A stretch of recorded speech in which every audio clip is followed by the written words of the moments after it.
You're listening to Storytime in Paris on Paris Underground Radio. For more great content and to join our book club, please join us on Patreon.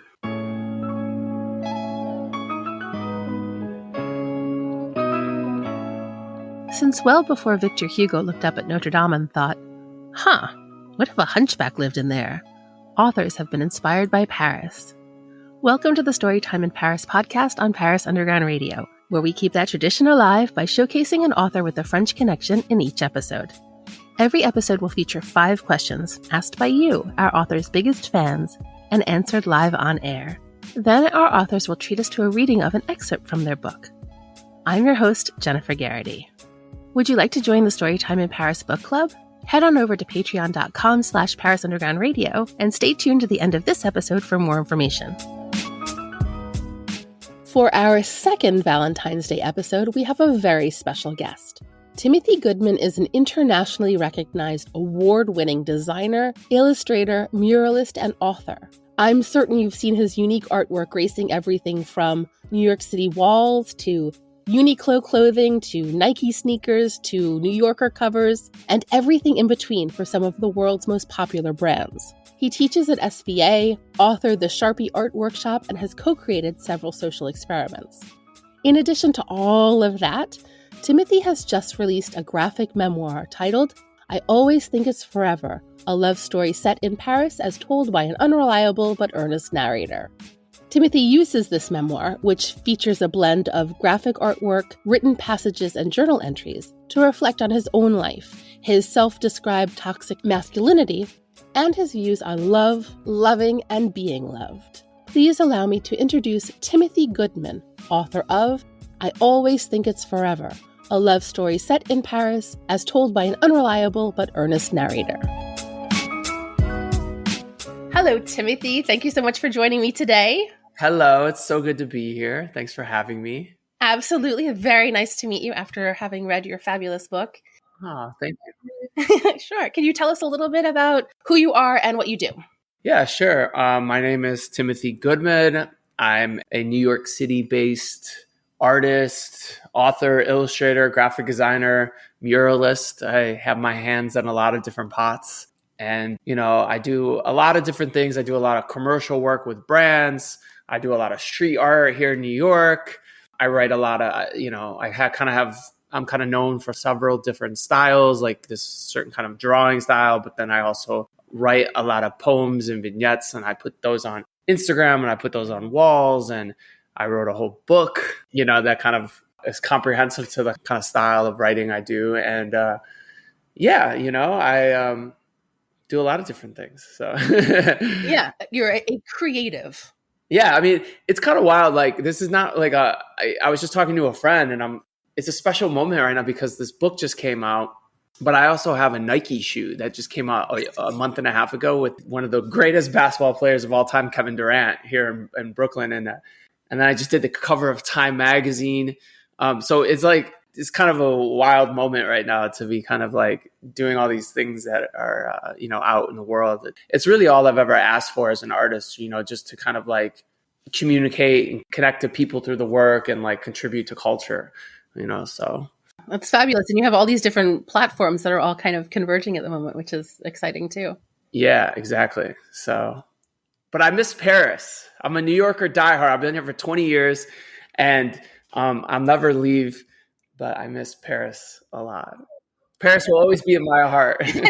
Let's talk about that. So, I was going to ask you, what is your connection to Paris and to France, which also would normally blend in with the next question, which is, what is your book about? Yes. Well, the book is the story in my new graphic memoir.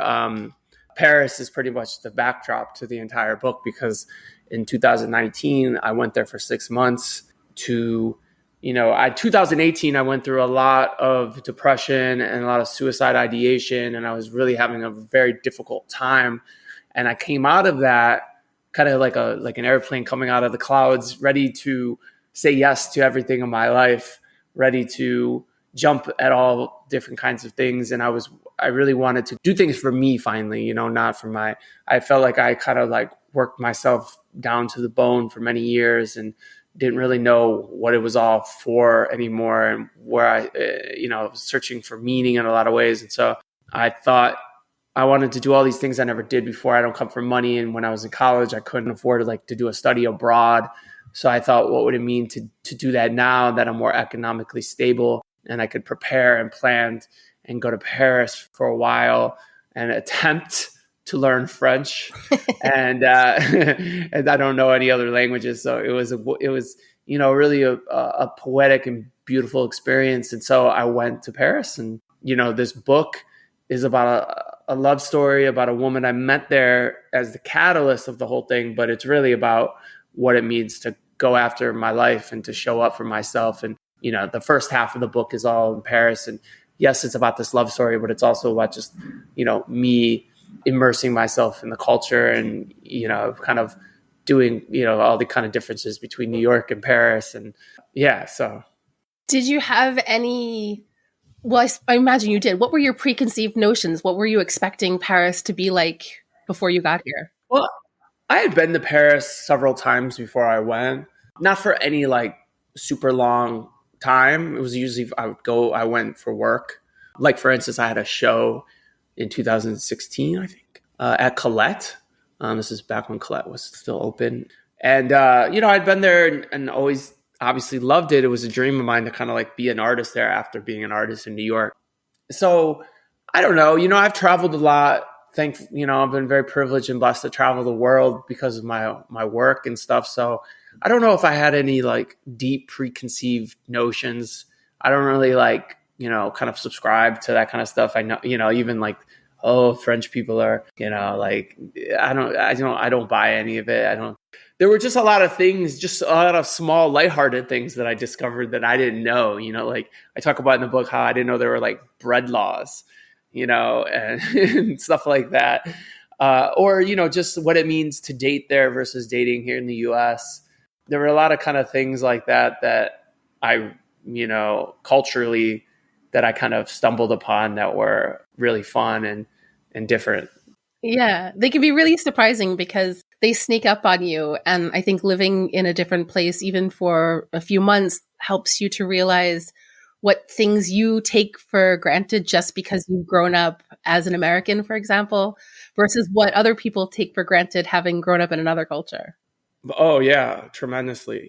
I think Americans are, I don't know. I think in a lot, I think there's always stereotypes, but we are a little bit more, excited and emotional and, in these kind of ways, our food is different. I talk about that kind of stuff in the book too, I'm even just how much cheaper things are. Even, I'm just wow, I went to the store and I bought fresh squeezed orange juice and all this fruit and this fresh baguette and cheese and blah, blah, blah. And it was only 15 euros. This would have cost me $500 in New York. It's it's just things like that. Or, there were things too, so many more people smoke there and it's so much more acceptable, Yes. And that was wild. I remember one time I went, it was raining, and I went and I had a meal by myself, out on a patio, it was covered, but it was raining. And all these people were just smoking, right? And I remember just smelling the whole, I went back and I was what? I just completely reek. Yeah. Yeah, it was fun. I don't know. So. I know a French person who went to New York I think she was there for a year for an internship or something. And she was a heavy smoker because she came from here. And she went there and she was so embarrassed to smoke in New York because people will shame you for it. And so she quit. It helped her quit smoking. Yeah. She never went back and smoked? No, she stopped. She was she didn't like the way that people were around her. So she was oh, okay. Yeah. So she stopped. Hey. Doing some good in the world, I guess. Save someone's life there. Yeah, exactly. And it's funny what you say about how enthusiastic Americans are, because I don't know if you ran into this, but if you ask a French person to imitate an American, they'll always say, "Oh my God, it's so amazing. So amazing. How are you?" Yeah. That's funny. Yeah, exactly. Were there any reverse culture shock things that you noticed when you went back to New York? I don't, I think just like the bread here sucks. And I remember just feeling like sad about that coming back. And I was like, oh, look at these sad croissants, like these, and like, I don't know, things like that. The general, like, I don't know, there's a much different kind of, how do I put it? It's just an energy thing, you just feel there's just like fine energy to a place that shifts, And so, I mean, obviously, like coming back to a place like New York that has such a beast of a personality, you really will always kind of feel the differences. But, also just like things are cleaner there in some sense, and like just the history of a place like Paris too, you walk around and you're just like, whoa, this place is like 400 years old or whatever. This was like, this church or this whatever. And it's just like, you really just feel that in such a different way than anywhere in America, of course. Yeah. And that it's really beautiful, so, but also like, just how much easier in a sense, specifically like New York, not everywhere, of course, but when you come back to New York, like, Paris is obviously very metropolitan, but it's still like things are much more sleepy, and like you come back to New York and you're like, oh, I can get a juice in any corner, or I can like get this at midnight. And yeah, it's a little bit like going back in time. Like their restaurant websites are still like a still stagnant page with no information. Yeah. But it's also interesting too, like in places in Paris too, where you're like, oh, this place is like totally New York. Like this is like they've opened, it's like, it's very trendy here. And it's very like bustling. It's like a popular place that's just very trendy. And you really feel like the Americanized New York, like cool, hip cafe. Like this is what this is or whatever. And I loved it or whatever, but then I could understand why you'd be like, this is not French or whatever. But, I don't know. Yeah, I think they're more open now to allowing other cultures to exist, especially in like the bar restaurant world. Yeah, for sure. It's interesting too, like it depends what neighborhood I was in the Fifth, but like, you also like can't, it's really hard to get like vegetables or something at a restaurant or like, like, I mean, there's salads, but then it's just like, there's always like coated with meat, whatever, and like dressing and like, how do I, like, I don't know. I sometimes like, I just want like a green juice or something. All right. So talking about this book. So your book combines your signature artwork style with these written passages. Yeah. Do you find that you express yourself more easily in one form or the other? Well, in a sense, no, I wouldn't. I would say they really come out of the same vessel in some sense, and like obviously the writing, I can get much more personal and really explore that than like a drawing necessarily. But there's so many like graphs and art and like kind of charts in the book that are very personal that combine writing with the art, which is kind of like, this kind of hybrid of these things. So I don't know. I think the writing lets me get there in a much more immediate way, but they're all equally important. I really consider myself an expressionist, like I've done these things for many years, whether they're writings or drawings, or I've done these several kind of social experiments. My first book with my co-creator friend, Jessica Walsh, where we did this project called 40 Days of Dating like 10 years ago. We dated each other as a social experiment and we documented it and we made all this videos and art and stuff. So I've always been interested in like getting what's inside out in any means possible, in any form. And I really just think that they're all kind of as important. But the writing, I can really get there faster. Do you have different like creative processes or creative conditions for each one? Yes and no. I mean, it really, like these things can come out anywhere. I can be on the train.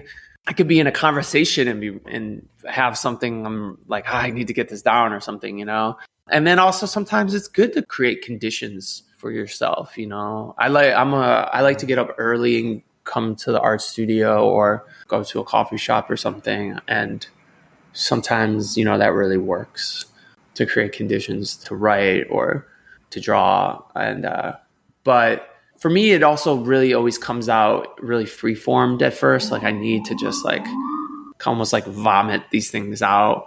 And then I kind of go back and then I start to like pick and choose and edit and like, put something together. And that's always a lot of fun for me. It could just be a little nugget of an idea too, that you're just like, oh, I have this. And then I know how to build from this. So I'll come back to it or something, Curious about what's going on in Paris right now? My second podcast, Don't Miss This, takes you beyond the typical and the obvious with a weekly roundup of the best of what's happening in Paris each week. Never wonder what you're missing out on again. Listen now to Don't Miss This on ParisUndergroundRadio.com or wherever you listen to podcasts. We'll be right back with Storytime in Paris after a word from our sponsors. And now, back to Storytime in Paris. Your writing style is really unique. It's very interesting. You like to play with words, you play with homophones and homographs, and it's got this very lyrical, almost musical quality to it. Where does that come from? It just comes from really growing up listening to a lot of both hip hop and jazz and folk music and like just spoken word poetry, I've always just been heavily influenced by all these mediums. And so Bob Dylan, like Patti Smith, like these people who would just write these songs that were so just lyrical and personal and, immediate, and so I've always been so heavily influenced by all of that. Like it's the thing that inspires me the most above and beyond any other medium. And so, it all comes from those art forms and those traditions.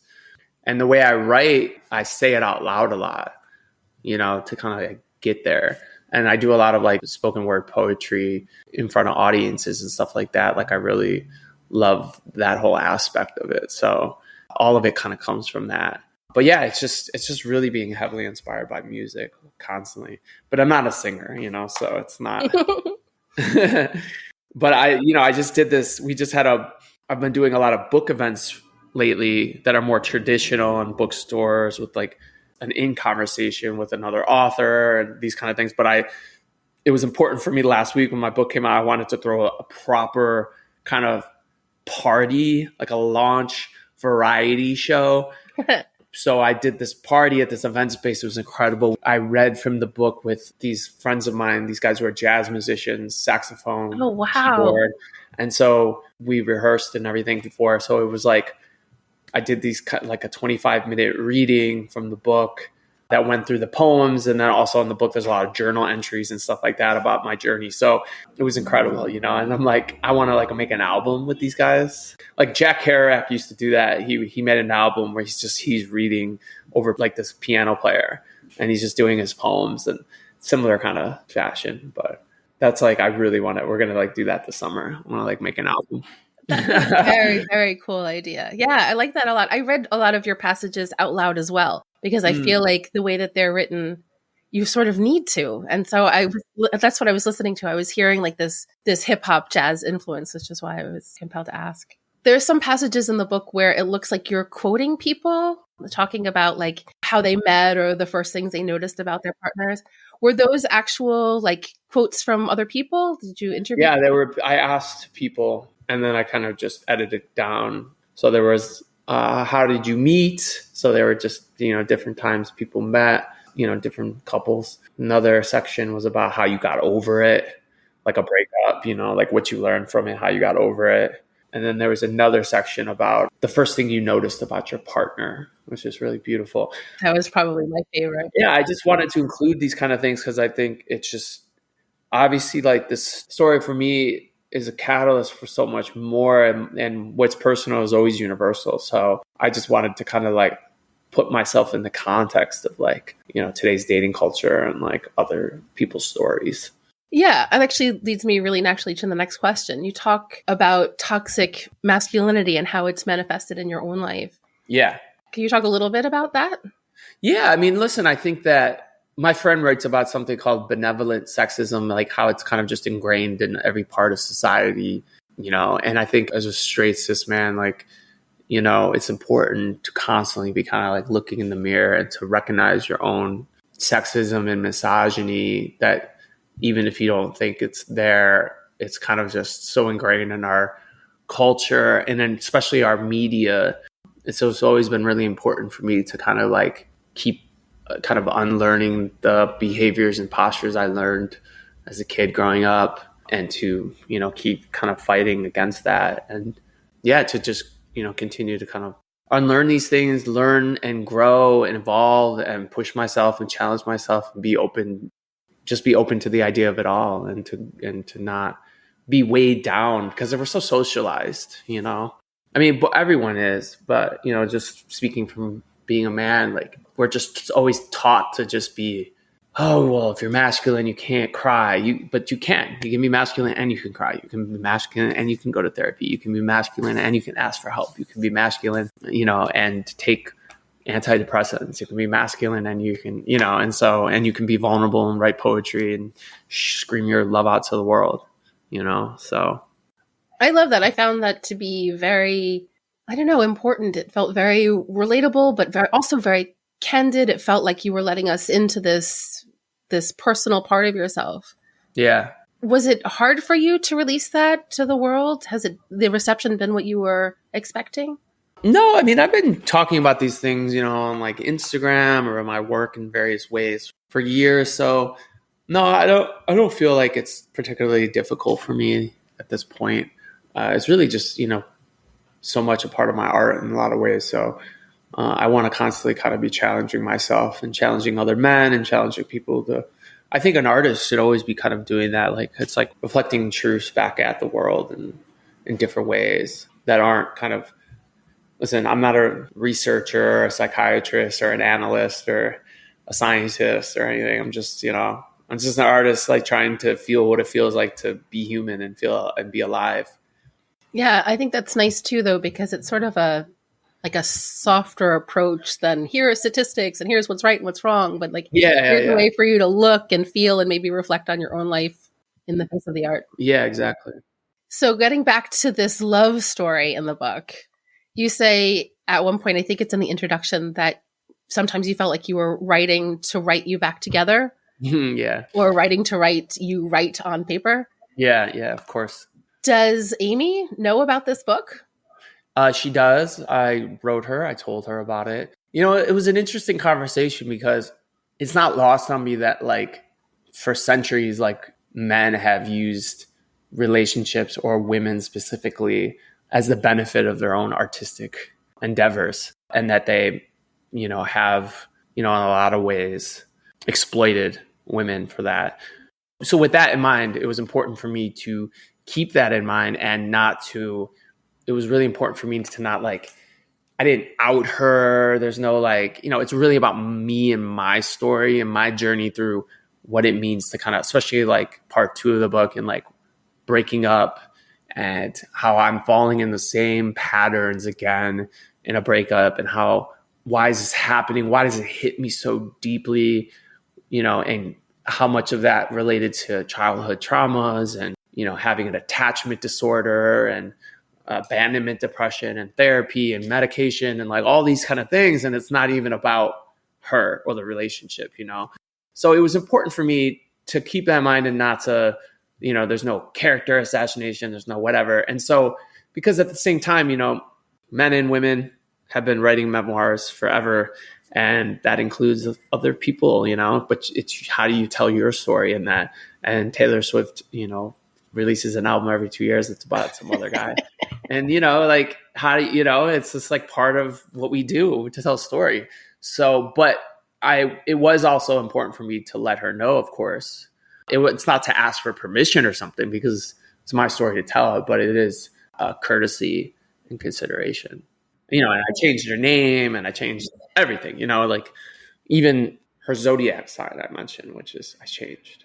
Because, it's just like, I just wanted it to be, and that's why I say it's a love story set in Paris as told by an unreliable but earnest narrator, like it's generally true, but there are things that are like, kind of altered. And yeah, I mean, it's clearly from your perspective. There are no personal attacks on her.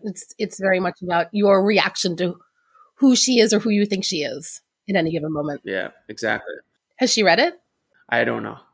I don't know. We don't talk, we don't really talk like that. So, yeah. You also mentioned at one point that you have rose-colored Parisian glasses giving way to dark Roman hues. And I love that imagery.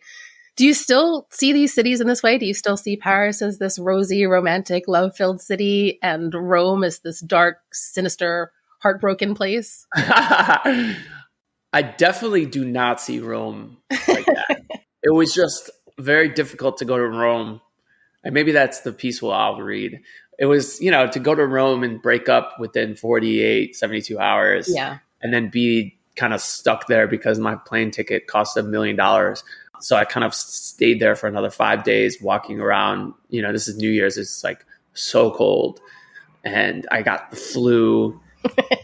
It was just like, but I've moved on. We've healed. And I haven't been back to Rome, but I'm excited to go back. And I do not think of it. Paris is interesting because I haven't been back to Paris since the pandemic happened but I might be there soon for work. I don't know if I quite see it. It'll be interesting for me, how I feel when I come back. I don't know if I see it as this like rosy romantic place, but it kind of just is in some ways, so, but I definitely have very fond feelings, it's like Paris is Paris. But I romanticize everything. I've lived in New York for almost 20 years and I still walk around like a tourist, taking pictures and loving it, in so many ways, and always feel like I'm in like a movie when I'm here. So that's just kind of how I am. I love traveling, and I everywhere I go, I'm kind of like just always kind of in awe of the different cultures and the people, and I get really curious about it. So, what's your dream destination? Dream destination.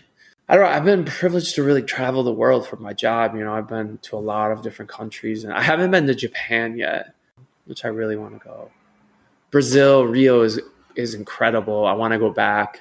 Rio is just like the people, the city. That was one of my favorite trips ever. But I need to go to Japan. Is Paris the most romantic city in the world?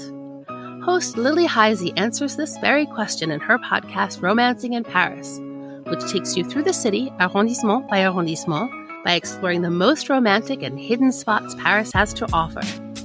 Listen now to Romancing in Paris on parisundergroundradio.com or wherever you listen to podcasts. We'll be right back with Storytime in Paris after a word from our sponsors. And now, back to Storytime in Paris. I think now it might be nice to hear a little bit from your book. Yeah, let's do it. So is there anything that we need to know contextually before you read this part you're going to read to us?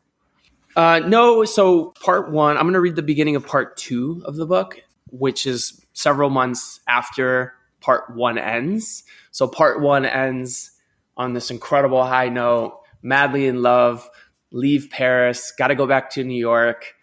And we attempt to do long distance for several months. It's not really working, but we're afraid to admit it to each other. I can say that now in hindsight. So we try to organize a trip to meet in Rome for New Year's. And it all crumbles down within 48 hours or something. So I'll read the lead up to the first section of part 2. And then I'll read the first poem of part 2, which is chapter 9, entitled Shock.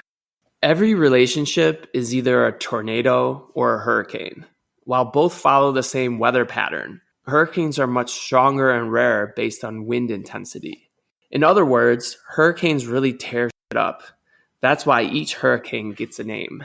So if I was in a relationship for 6 months with Amy, does that mean she's my ex? Why can't she just be someone I dated for 6 months instead? I mean, did we really garner enough intensity together? Yes, I am left with quite a bit of internal damage and debris to clean up now. It's really no big deal that I can't eat or sleep, or that I have this deep pit in the bottom of my stomach that is wallowing from the depths of eternal Adele song's hell. So yeah, I guess there is a difference between being my ex and being someone I dated for 6 months. But is Amy really my ex? I think she was just a little tornado that had absolutely positively zero effect on me whatsoever. So please enjoy the second part of this book that I wrote about our relationship. Part 2, Rome, Italy, New Year's. Chapter 9, Shock. We sat together at a bar and got to know each other a little, but little did we know we would kiss in a little while. As we walked along the Seine at 2 a.m., we laughed at the drunk guys who jumped in. Neither of us knew that our summer would become consumed. Our lives, our bond, our fun, we became our moon and our sun. But after I went back to New York City, we both felt too far away. Her bones didn't feel it all the way. My lips didn't have the words to say. So we tried to mask the hurt. Two people who loved each other, just not enough to make it work. After a couple months away, I woke up in an empty room in Rome on New Year's Day. She left that morning after we decided to part ways. We met there the day before because we were struggling to become something more than another failed long-distance song and dance. We had hopes that we could turn our summer romance into another chance. I guess walking around different European cities together wasn't the best plan. It took just 36 hours to throw in the towel. So I threw the covers on the floor and covered up my face, took a deep breath, and felt that empty hole deep in my chest. I couldn't even get dressed, but I wanted to change everything. I wanted to know if she really meant something. Did I have the means to say what was meaningful? Would I give every cent I had to make sense of all that? How was I going to pay the balance on my broken heart? And why couldn't I hear my therapist tell me that it wasn't my fault? How was I going to break the constant cycle? How could I cycle through my overwhelming thoughts thoughtfully? Could I admit how much it really hurt me? Could I face the facts, no FaceTimes and texts, just face to face at face value without saving face? And in the end, I threw her face wash away. I deleted her off my phone's faves. I pretended everything was okay, but I still couldn't wash the shirt I wore the day we finally walked away. The memories wouldn't wash away. I still thought about her every day. It was just the beginning of another sad love story to roll your eyes at today. So this is a journal entry, January 1st. Well, not only am I heartbroken, but I also have the flu. There's nothing like crying and sneezing in a bowl of the best cacio e pepe I've ever tasted. When in Rome, right? Upon breaking up, Amy left almost immediately, but I won't leave for another week because I can't get a ticket that isn't like $1 million. She left early this morning. We barely slept. Tears were in our eyes, but neither of us said much. Both of us knew this relationship wasn't working. Long distance is so hard. And to make matters worse, she was up all night coughing and sneezing. Now I'm sick. Sick in my body, sick of another failed relationship, sick of myself. I flew 9 hours to come here. I spent all this money on the Airbnb and flight, and we broke up within 36 hours. I've been walking around the Coliseum all day, replaying yesterday in my head over and over. Let me tell you, I'm no gladiator. Our energy was off the moment we met at the airport. We didn't hold hands all day. None of this makes sense. Yes, the drama of all this feels like a movie that I don't want to star in. Beautiful. Thank you. So I know that you have so many different projects going on at the moment. Is there anything you can tell us about? Anything you're really excited about? You know, I just, I'm very excited about this book. I hope anyone who's listening is intrigued enough to go purchase it online in your favorite bookstore. Recently I've done a lot of things. I think I was telling you, I have a Nike shoe with Kevin Durant. It's called the Timothy Goodman KD15. You can get it online. It has my drawings all over the shoe. It's wild. It's crazy. And I have some things coming out soon, but I can't really say. But I did just do a big project with YSL, Yves Saint Laurent, and I might be in Europe doing some live installations for them potentially. So we're waiting to hear back on that. But, look out for the album. It's coming. Yeah, very cool. Yeah, I can't wait for that. So where can we keep up to date with what you're doing, what's going on in your world? Yeah, you can follow me on Instagram. That's where I'm most kind of active, at Timothy Goodman, my name. I'm on TikTok. Got to build up that following on TikTok. I'm at by Timothy Goodman. I'm also on Twitter. I don't really use Twitter as much anymore, Timothy O. Goodman, but Instagram is where I'm most active. Fabulous. All right. Well, we'll put links in the show notes to all of that. And you could purchase my book at tgoodman.com/books. Perfect. I'll put that out there too. Yeah. Great. Well, thank you so much. This was wonderful. Thank you so much for taking the time to speak with me. No, thank you so much, Jennifer. It's such an honor to be here. Thanks for letting me tell my story. Absolutely. Thank you again to Timothy Goodman for such an interesting discussion. You can find Timothy at Timothy Goodman on Instagram, at by Timothy Goodman on TikTok, and at Timothy O. Goodman on Twitter, and on his website, tgoodman.com, where you can also purchase his book. Please join me next week when I'll be speaking with the channeled spirit of Anais Nin in honor of what would have been her 120th birthday. Check back to see if your questions have been answered. Thank you for listening to Storytime in Paris. Please remember to rate and review us and also tell a friend. The more people who know about this podcast, the more we'll be able to grow and the more I'll be able to share fabulous books and their authors with you. Join the Storytime Book Club, which welcomes authors who have been featured on the podcast to come talk more in depth about their books. Since we keep the podcast spoiler-free, this is the perfect chance to get all your specific questions answered. Please visit patreon.com/Paris Underground Radio for more information. I'm your host, Jennifer Garrity. You can find me on all socials at Jennyphoria. That's JennyPhoria. Thank you for listening, and until next week, happy reading! This episode of Storytime in Paris was produced by Jennifer Garrity for Paris Underground Radio. For more on this show and shows like it, please visit parisundergroundradio.com.